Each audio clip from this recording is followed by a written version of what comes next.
पाठ 7 माँ। पाठ प्रवेश। जब हम कोई बिल्कुल नई चीज बनाते हैं तो उसे आविष्कार कहते हैं।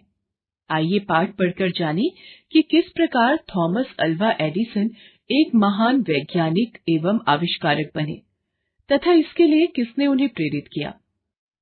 बच्चों, क्या आप थॉमस अल्वा एडिसन के नाम से परिचित हैं? एडिसन वे महान वैज्ञानिक थे जिन्होंने बिजली के बल्ब का आविष्कार किया। आज हम उनके जीवन की एक महत्वपूर्ण घटना पढ़ने जा रहे हैं, जिसका उनकी सफलता में एक बहुत बड़ा हाथ है। एक दिन बालक थॉमस अल्वा एडिसन स्कूल से अपने घर आया और स्कूल से मिले एक पत्र को अपनी माँ को देते हुए बोला, माँ, मेरे शिक्षक ने मुझे ये पत्र दिया है और कहा है कि इसे केवल अपनी माँ को ही देना।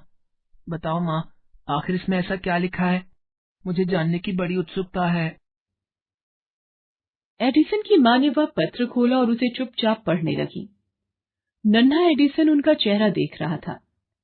माँ ने बताया कि इसमें लिखा है, आपका बेटा बहुत ही प्रतिभाशाली है। हमारा विद्यालय उसकी प्रतिभा के आगे बहुत छोटा है। उसे बेहतर शिक्षा देने के लिए हमारे पास इतने योग्य शिक्षक नहीं हैं।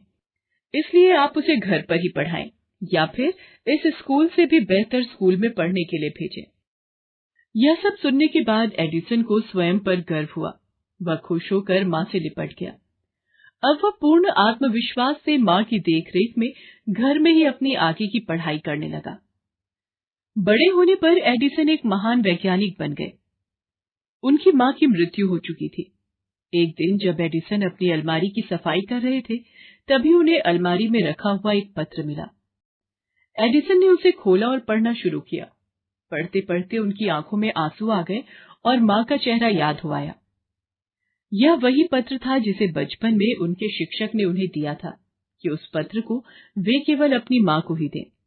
पत्र में लिखा था, आपका बेटा मानसिक रूप से बीमार है, जिससे उसकी आगे की पढ़ाई इस स्कूल में नहीं हो सकती, इसलिए उसे स्कूल से निकाला जा रहा है। पत्र पढ़कर एडिसन बहुत भावुक हो गए। उनकी आंखों के सामने माँ का मुस्कुराता चेहरा आ गया। माँ के द्वारा उनके साथ किए गए कठिन परिश्रम को याद कर उनकी आंखों से आंसू रुकने का नाम ही नहीं ले रहे थे।